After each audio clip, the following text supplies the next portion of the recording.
ఇవాళ మనం ఉజ్జయిని క్షేత్రం గురించి చెప్పుకోవాలి. సౌరాష్ట్రే సోమనాథంచ శ్రీశైలే మల్లికార్జునం, ఈ రెండు పూర్తి చేయగలిగాం. అవంతికాయాం విహితావతారం ముక్తి ప్రదానాయ చ సజ్జనానాం అకాల మృత్యోః నివారణార్థం వందే మహాకాళ మహామరీశం. ఈ శ్లోకం ఉజ్జయినిలో ఉన్నటువంటి మహాకాళుడికి నమస్కారం చేస్తుంది. అయితే మీరు ఇందులో ఒక చిన్న విషయాన్ని గుర్తుపట్టే ప్రయత్నం చేయండి. ఇందులో అంటారు ముక్తి ప్రదానాయ చ సజ్జనానాం, సజ్జనులకు ముక్తినిచ్చువాడా. సజ్జనులకు ముక్తినిచ్చువాడా అన్న మాటకు అర్థమేమి? సజ్జనులు అంటే నేను ఉజ్జయిని వెళ్ళాను అనుకోండి, నేను సజ్జనుడనో కానో నాకెలా తెలుస్తుంది? నా మటుకు నేను ఎప్పుడూ మంచివాడిని. నాకు అయ్యో నా అంత మంచివాడి దేశంలో ఎక్కడ ఉంటాడు, నేనే మంచివాడిని అనిపిస్తుంది, ఎదుటి వాళ్ళందరూ చెడ్డవాళ్ళు అనిపిస్తుంది కదా. మరి ఏమిటి సజ్జనుడు అన్న మాటకు అర్థం అసలు? అంటే మీరు ఇక్కడ కొంచెం ఒక విషయాన్ని జాగ్రత్తగా పసిగట్టే ప్రయత్నం చేయాలి. నేను దీనికి మీకు ఒక ఉదాహరణ చెప్తే మీరు తొందరగా పట్టుకోగలుగుతారు. ఒక ఆయనకి జ్వరం వచ్చింది. జ్వరం వస్తే డాక్టర్ గారి దగ్గరికి వెళ్ళాడు. డాక్టర్ గారు అన్నారు, నీకు ఫలానా కారణం చేత జ్వరం వచ్చింది, ఒక 3-4 రోజులు బాధపడవలసి ఉంటుంది, తగ్గిపోవడం కోసం మందులు రాస్తున్నాను, నువ్వు ఈ మందులు వాడు, ఈ మందులతో పాటుగా నువ్వు కొంత పథ్యం చెయ్యవలసి ఉంటుంది. ఏదో నువ్వు చద్దన్నం తినేయడం, వేడన్నం తినేయడం, కూరలు వేసుకుని అన్నం తినడం ఇలాంటివి పనికిరావు, రొట్టె పాలు తాగు అన్నారు. డాక్టర్ గారు ఇచ్చినటువంటి ఔషధం పథ్యం చెయ్యకుండా ఉంటే జ్వరాన్ని తగ్గించగలదా? ఆయన చెప్పినా కూడా పథ్యం చేయలేదు, జ్వరం తగ్గుతుందా? అదేం పెద్ద క్వశ్చన్ అండి, అలా చూస్తారు ఎందుకు? తగ్గుతుందా? తగ్గదు కదా. పథ్యం డాక్టర్ గారు మందు ఇచ్చినా ఆ మందు రోగం తగ్గించడానికే అయినా పథ్యం చేయకపోతే రోగము తగ్గదు కదా. భక్తి యందు పరమేశ్వరార్చన చేసేటటువంటి వాడికి సదాచారము తెలిసి ఉండవలే, శౌచము తెలిసి ఉండవలే, ఏదో స్నానం చెయ్యాలి, ఓ గుళ్ళోకి వెళ్ళాలి, ఇది తెలిసి ఉండాలి కదా. ఈ సదాచారము పథ్యం లాంటిది, భగవద్భక్తి ఔషధం లాంటిది. ఈ ఔషధం వేసుకుని ఈ పథ్యం తింటే, పథ్యాన్ని పాటిస్తే ఏమవుతుంది? భవరోగం అనేటటువంటి రోగం తగ్గుతుంది. కానీ లౌకికంగా బయట వచ్చే వ్యాధికి భగవత్ సంబంధంలో వచ్చేటటువంటి భవరోగానికి ఒక తేడా ఉంది. ఇక్కడ అమాయకత్వం చేత పథ్యం చేయడం ఒక వ్యక్తికి తెలియలేదు, ఆయనకి ఆచారం తెలియదు, శౌచం తెలియదు. తెలిసి మానినవాడు కాదు, అసలు తెలియదు ఆయనకి. తిన్నాడు ఉన్నాడండి, ఆయనకి ఏం తెలుసు? గజేంద్రుడు ఉన్నాడండి, ఆయన నీళ్ల మధ్యలో ఉండి శరణాగతి చేశాడు, ఆయనకి ఏం తెలుసు? అసలు తెలియదు. కానీ గుండెల నిండా భక్తి ఉంది. ఇప్పుడు ఆ భక్తి పనికొస్తుందా? శౌచం లేని భక్తి పనికొస్తుంది? ఒకడు ఉన్నాడు, సదాచారం తెలుసు, కానీ సదాచారమును విడిచిపెట్టి భక్తితో ఉంటాడు, పనికొస్తాడా? పనికిరాదు.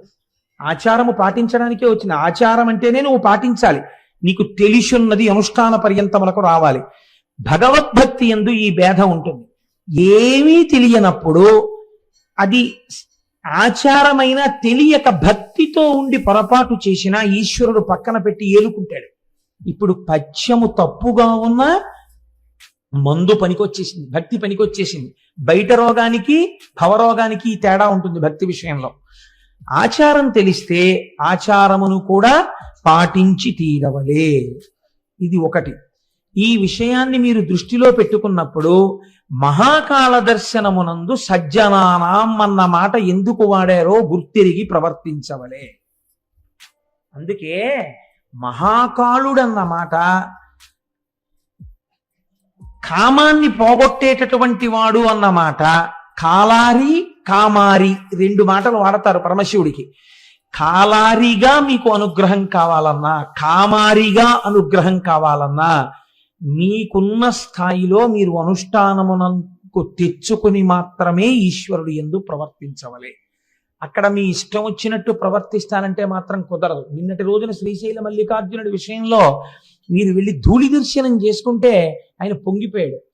ఈ మాట అనడం వెనకాతల ఉన్న రహస్యం ఇది.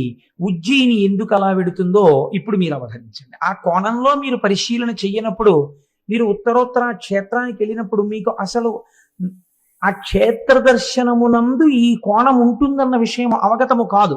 అందుకని నేను అలా తీసుకొచ్చే ప్రయత్నం చేశాను. అవంతి అని పూర్వకాలంలో ఉజ్జయినికి పేరు. అవంతి అంటే ఏంటి? అవంతి అంటే రెండు అర్థాలు ఉన్నాయి. ఒకటి స్త్రీ, రెండు అక్క. అక్క అని చెప్పవలసి వచ్చినప్పుడు అవంతి అని చెప్పచ్చు. ఒక స్త్రీని చెప్పినప్పుడు అవంతి అని చెప్పవచ్చు.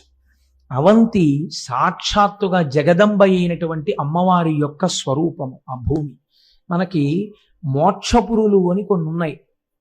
వాటిల్లో 7 మోక్ష పట్టణాలు అని మనం చెప్తాం. దక్షిణ భారతదేశంలో అయితే ఒకే ఒక్కటి ఉంది, కంచి. మిగిలినటువంటి 6 కూడా ఉత్తర భారతదేశంలోనే ఉన్నాయి. అయోధ్య, మధుర, మాయా, కాశీ, కాంచి, అవంతిక, పురి, ద్వారవతి చైవ సప్తైతే మోక్షదాయక. ఈ 7 కూడా మోక్షపురములు. ఇందులో 6 పురములు ఉత్తర భారతదేశంలో ఉన్నాయి. మళ్ళీ ఈ 6 పురములలో జగద్విఖ్యాతిగాంచినటువంటి పట్టణము అవంతి, ఉజ్జయిని. ఈ ఉజ్జయిన్ ఒక పక్కన మహాకాళుడి చేత ఎంత ప్రసిద్ధి పొందిందో మహాకాళి చేత అంత ప్రసిద్ధి పొందింది. అది చిత్రం. ఇద్దరి చేత అంతే ప్రసిద్ధిని పొందింది. సౌందర్యలహరిలో శంకరాచార్యులు వారైతే ఈ పట్టణాలన్నింటినీ అమ్మవారి కళ్ళల్లో దర్శనం చేశారు. విశాల కళ్యాణి స్ఫుటరుచిరయోధ్యా కువలయై కృపాధారాధారా కిమపి మధురా భోగవతిక అవంతి సృష్టిస్తే బహునగర విస్తార విజయ ధ్రువం తత్తన్నామబ్జబహరణ యోగ్యా విజయతే అన్నారు. కృపాధారాధార అని పిలిచారు. ధారానగరం, ధారానగరం అని దాని రాజధానికి పేరుండేది. భోజరాజు గారు పరిపాలించాడు. భోజకాళిదాసుల కథలు మీకు తెలిసే ఉంటాయి, మహానుభావుడైన. అటువంటి ఉజ్జయిని యందు మహాకాళుడిగా పరమశివుడు వెలిసి ఉన్నాడు, మహాకాళిగా అమ్మవారు వెలిసి ఉంది. ఈ 2 పేర్లు చాలా గమ్మత్తుగా ఉంటాయి. ఈ రెండింటి యొక్క స్వరూపం ఏమిటో తెలుసా అండి? కాల అన్న శబ్దము లయకారకమై ఉంటుంది. పుట్టించడం ఎలా ఉంటుందో తినేయడం కూడా అలాగే తినేస్తుంది. అందుకే భగవద్గీతలో పరమాత్మ అంటారు, నేను కాలస్వరూపుడనై ఈ జగత్తును భక్షించుచున్నాను అంటారు. నిన్న కనపడిన వస్తువు ఇవాళ కనపడలేదనుకోండి, దానికి మీరు ఇవాల్టి తేదీని మరణ తేదీగా వేశారు అని గుర్తు. కాలములో వచ్చిన వస్తువు కాలములో వెళ్ళిపోతుంటుంది. కాలమే గ్రసించేస్తుంది ప్రాణులనన్నింటినీ. అటువంటి కాలము స్త్రీ స్వరూపంలో చెప్పబడినప్పుడు కాళిక. అందుకే మూర్తి ఉగ్రముగా కనపడుతుంది మీకు. అప్పుడే తెంపబడినటువంటి తలలను, రక్తమూడుతున్నటువంటి తలల్ని మొలకి కట్టుకుని ఒంటి మీద వస్త్రం లేకుండా అమ్మవారు ఆయుధములను పట్టుకుని నాలుక పైకి చాపి నెత్తురు తాగుతూ తాండవం చేస్తున్నటువంటి మూర్తిగా ఉంటుంది మహాకాళి. కానీ మీరు ఒక్కటి గుర్తుపెట్టుకోండి, కాళికా స్వరూపము కేవలము భయపడవలసినటువంటి స్వరూపము కాదు. ఒక చోట గంగానది పైనుంచి పర్వతాల మించి కింద పడుతుంటుంది. అంత మాత్రం చేత మీరు స్నానం చేయలేరు కాబట్టి అది గంగ కాదని మీరు అనగలరా? మీరు స్నానం చెయ్యలేరని చెప్పండి అంతే. అంతేగాని అది గంగ కాదని మీరు అనకండి, అది గంగే. మీరు ఉపాసన చేయడానికి మీ మనసు ఆ మూర్తిని తట్టుకోలేదని చెప్పండి అంతే. మీకు ఉపాసనా బలం లేదు అటువంటి మూర్తిని చేయడానికి. అందుకే శంకరాచార్యులు వారు ఈ దేశంలో చేసిన మహోపకారం, కలియుగంలో చాలా మందికి ఉపాసనా శక్తి క్షీణించిపోయి కొన్ని మూర్తుల ముందు నిలబడలేరని ఆ మూర్తుల యందున్నటువంటి శక్తిని తీసేశారు ఆయన. తీసేసి చక్రాల్లోకి పెట్టేశారు. జంబుకేశ్వరంలో అయితే చాలా చిత్రం చేశారు ఆయన. తీసేసి అమ్మవారి తాటంకాలకి శ్రీచక్రాలు వేసి అందులో పెట్టేశారు. శంకరాచార్యులు వారు చేసినటువంటి ఉపకారం ఈ దేశంలో ఎవరు చేయగలరండి? అంతటి మహోపకారం చేసిన జగద్గురువులు వారు. కనుక ఆ మహాకాళీ స్వరూపం కూడా యుద్ధ భూమిలో తెగటారుస్తూ ఉంటుంది, అంటే పడగొడుతుంది. ఇంతటి తల్లి అయినా ఆవిడకొక్కటి తెలుసు, మీరు చాలా జాగ్రత్తగా గమనించాలి. పరమశివుడు యుద్ధ భూమిలో పడిపోతే ఆగిపోయి ఉంటుంది ఆవిడ తాండవం. దాని అర్థం ఏమిటో తెలుసా అండి? మహాకాళి విజృంభిస్తే ఎలాగ ఆపాలి అన్నది ఎవ్వరికీ తెలియలేదు. తెలియకపోతే పరమశివుణ్ణి ప్రార్థన చేశారు, నువ్వే ఆపాలయా ఆవిడ్ని అని. శంకరుడు వెళ్ళి యుద్ధ భూమిలో పడుకున్నాడు. పడుకుంటే ఆవిడ తాండవం చేస్తూ తొక్కింది శంకరుణ్ణి. తొక్కగానే స్పర్శ చేత తెలుసుకుంది తన భర్త అని. ఆగిపోయింది. ఎంతటి అపచారం! నా కాల ఆయనకి తగిలిందని ఆగిపోయింది. ఆవిడ ఆ స్థితిలో కూడా మహాపతివ్రత, మహాకాళి. ఇక్కడ ఉన్న రెండు స్వరూపములు కూడా కాలస్వరూపములై ఉన్నవి. అంటే ఇవి లయకారకములై ఉంటాయి, తినేస్తాయి లోకాన్ని. తినేసే స్వరూపం దగ్గరికి మీరు ఎడతారండి? తింటుంది. మరి ఎందుకు మహాకాళేశ్వరం గురించి అంత గొప్పగా చెప్పుకోవడం మనం? అంటే ఒకటి గుర్తుపెట్టుకోండి, ఏది తినగలదో అది నేను నిన్ను తింటలేదని వదిలిపెట్టగలను కదా. ఏది తినేయాలో అదే తినకుండా కూడా వదిలిపెట్టాలి కదండి. మనకి శాస్త్రంలో మృత్యు వద్దని అడగారు. మీరు చూడండి ఎంత పరిణతితో మన వాళ్ళు మాట్లాడతారంటే, మృత్యుంజయ మహామంత్రము అని ఒకటి చెప్తారు. ఓం త్రయంబకం యజామహే సుగంధిం పుష్టివర్ధనం ఉర్వారుకమివ బంధనాన్ మృత్యోర్ముక్షీయమామృతాత్. దీనితో విభూతి ధారణ చేయడం కూడా అలవాటు ఉంది లోకంలో. ఈ మృత్యుంజయ మహామంత్రంలో నాకు చావు వద్దు అని అడగరు. దోసపండు ముచిక నుంచి ఎంత తేలికగా విడిపోతుందో నేను కూడా అంత తేలికగా విడివడెదనుగాక అని అడుగుతాడు. మీరు ఒక్క విషయం లోకంలో గమనించండి, ఈ మాట ఎందుకు వెయ్యాలి మృత్యుంజయ మహామంత్రంలో? మీరు ఒక పిండిని తెంపేశారనుకోండి, ఒక పిండిని తెంపితే రసి బయటికి వస్తుంది. అది ఏ కాయవనివ్వండి, కొద్దిగా రసో పాలో ఏదో ఒకటి చెట్టులోంచి పైకి వస్తాయి. మనిషి బ్రతకవలసినటువంటి ఆయుర్దాయాన్ని పొందకుండా వెళ్ళిపోతే ఖచ్చితంగా ఆయన వెళ్ళిపోవడం చేత ఆయన వెనకనున్న వాళ్ళ కళ్ళంబట నీళ్ళొచ్చి అతను లేని కారణం చేత ఆ కుటుంబపు వృద్ధి దెబ్బతినేటటువంటి పరిస్థితి ఉంటుంది.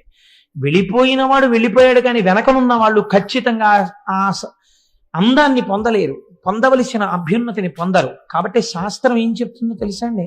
మృత్యు వద్దని చెప్పదు. 90 ఏళ్ళు వచ్చినా 80 ఏళ్ళు వచ్చినా మృత్యువు లేకుండా నాకు ఇవ్వండి వరం అంటే ఇవ్వదు, అలా అడగమని చెప్పదు.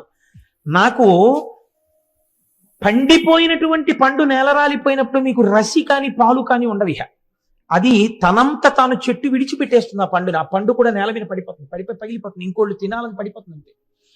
అలా ఒక వయసు వచ్చేసిన తర్వాత ఇంకా చాలు, సాక్షిగా నేను దేహాన్ని చూస్తూ ఇందులోంచి విడివిడిపోతానని కోరుకో. జ్ఞానాన్ని మాత్రమే బోధ చేస్తుంది సనాతన ధర్మం. లేనిపోని విషయాలను సనాతన ధర్మము మాట్లాడదు, మనిషిని ఉద్ధరించడానికి మాట్లాడుతుంది. ఏది మాట్లాడినా. కాబట్టి మీరు ఏ మృత్యువు వద్దని అడగాలి? అకాల మృత్యువు అపమృత్యువు రాకూడదని కోరుకోవాలి. ఇంకా కడుపున పుట్టిన కూతురికి పెళ్లి చేయలేదు, కన్యాదానం చేయలేదు, కొడుకు వృద్ధిలోకి రాలేదు, తర్వాతి తరాన్ని ఒక మనవణ్ణి చూడలేదు, ఎత్తుకుని ముద్దాడలేదు, ఈలోగా ఆయన శరీరం పడిపోకూడదంటే ఏం చేయాలి? మీ చేతిలో ఉందా, నా చేతిలో ఉందా? చేసిన పాపం ఉంది వెనకాల, అది తరువుకొస్తోంది. కాలోహి బలవాన్ కర్త సతతం సుఖ దుఃఖయో నరాణాం పరతంత్రాణం పుణ్య పాపానుయోగత అంటాడు వ్యాసుడు. నువ్వేహీ చేయలేవు, నువ్వు పరతంత్రుడవు. కాలస్వరూపంతో ఈశ్వరుడు తీర్పు చెప్పేస్తున్నాడు, దాన్ని ఔదల దాల్చడమే. మరి ఇటువంటప్పుడు ఏం చెయ్యగలవు? అపమృత్యువు తన్నుకొచ్చేస్తుంటే ఒక పక్క నుంచి ఏం చెయ్యాలి కుటుంబాన్ని రక్షించుకోవడానికి? వస్తుందో రాదో కూడా నీకు తెలియదు జాతకంలో. వచ్చిన తర్వాత నువ్వు చేయగలిగింది లేదు, ఏం చెయ్యాలి? అందుకే మనం ఏ దేవాలయానికి వెళ్ళండి, తీర్థం ఇస్తే ఓ మాట చెప్తారు, అకాల మృత్యుహరణం సర్వవ్యాధి నివారణం సమస్త పాపక్షయకరం శ్రీ ఉమామహేశ్వర లేదా లక్ష్మీనారాయణ పాదోదకం పావనం శుభం అని ఇస్తారు. అపమృత్యు దోషం రాకుండా మనకి తీర్థం ఇస్తారు. ఎవడు తినేయాలో వాడి అనుగ్రహాన్ని మీరు పొందారనుకోండి, వాడు సరే విడిచిపెట్టారు. నిజమునకు నువ్వు చేసిన పాపానికి నిన్ను తినాలి, కానీ తిన్నంత పని చేసి నిన్ను వదిలిపెట్టేస్తున్నానన్నాడు. ఇప్పుడు ఏం చేస్తాడు? తినడు, తినకుండా వదిలేస్తాడు. దాని ఎందు ఈ రెండవ కోణం లేకపోతే మీరు ఎందుకు ఎడతారు అసలు మహాకాలం? చెప్పండి నాకు. ఈ సిద్ధి కావాలంటే మహాకాలం వెళ్ళాలి. 2 అయితే ఏమండి 80 ఏళ్ళో 90 ఏళ్ళో వచ్చాయి, అప్పుడు వెళ్ళకూడదా ఉజ్జయిని? ఇంకా వెళ్ళాలి. ఎందుకు వెళ్ళాలి? పండు పడిపోయినట్టు చెట్టు నుంచి తాను ఏ బెంగా లేకుండా విడివడేటటువంటి స్థితి కలగడానికి వెళ్ళాలి. కాబట్టి అసలు జీవితంలో వెళ్ళవలసిన క్షేత్రం అంటూ ఉంటే ఎక్కడ ఉండాలి? మహాకాలమునకు వెళ్ళి తీరాలి. కాబట్టి మహాకాలం ఎక్కడ ఉండాలి? అందరికీ అందుబాటులో ఉండాలంటే మధ్యలో ఉండాలి. మనం ఏమంటాం? ఏమిటంటే తెల్లారు లేస్తే ఆ ఆఫీస్తో ఎంతో పని ఉంది, తీసుకెళ్లి ఊరు బయట పెట్టారేంటంటే ఆ ఆఫీస్ని, అందరికీ అవసరం కాబట్టి అది ఊరు మధ్యలో ఉండాలి ఆ ఆఫీసు అంటాం. అందరికీ అవసరమైంది ఎక్కడ ఉండాలి? ఊరి మధ్యలో ఉండాలి. అందరికీ అవసరమైన క్షేత్రం ఎక్కడ ఉండాలి? భారతదేశానికి మధ్యలో ఉండాలి. అందుకే భూమధ్య రేఖ వెడుతున్న చోట ఈ క్షేత్రం. మహాకాలము ఉజ్జయినికి ఉన్నటువంటి గొప్పతనం అది. భూమధ్య రేఖ వెడుతూ ఉంటుంది. వెడుతున్న చోట ఇక్కడ స్వయంభూగా స్వామి అవతరించారు. అవతరించడంలో కేవలము ఇదొక్కటే ఆయన ప్రయోజనమా? అపమృత్యువును తీయడం ఒక్కటే ఆయన లక్ష్యమా? కాదు. ఎప్పుడైతే అపమృత్యువును కూడా తీయగలడో ఆయనకుండే విశేషాధికారమేమి? మీరు కోరుకున్న కోరికని తీర్చడం ఆయనకి పెద్ద లెక్కలోనిదే కాదు. డిస్ట్రిక్ట్ కలెక్టర్ అండ్ మెజిస్ట్రేట్ ఉన్నాడండి, ఆయన కలెక్టర్ గారు మెజిస్ట్రేటు కూడా. ఆయన తలుచుకుంటే భూమికి పట్టాలు ఇచ్చేయగలరు. భూమికి పట్టా ఇవ్వగలిగినటువంటి కలెక్టర్ గారు, ఎవరికైనా ఏదైనా బాధ వస్తే పరిహారాన్ని ప్రకటించగలిగినటువంటి కలెక్టర్ గారు, ఎవరో ఒకరు వెళ్ళి, అయ్యా నేను చాలా కష్టంలో ఉన్నానండి, నాకు నెలకి ఒక 100-50 వచ్చే ఏర్పాటు చేసి పెట్టండి అంటే ఏదో ఒక పథకంలోంచి ఆయన ప్రీతి పొందితే ఒక ఆర్డర్ వేయడం ఆయనకి గొప్ప? ఆయన చేసేస్తారు. ఎందుకనంటే ఆయన యొక్క పదవి అటువంటిది. అంత గొప్ప అధికారములతో కూడిన పదవిలో ఉన్నవాడికి ఒక చిన్న పని చేయడం పెద్ద గొప్ప ఏమిటి? అపమృత్యువునే తీసేయగలిగినటువంటి వాడికి మీరు కోరుకున్న కోరిక తీర్చడం పెద్ద విషయం ఏంటి? అసలు దాని గురించి లెక్కే లేదు. ఏ కోరికైనా తీర్చేస్తాడు ఆయన.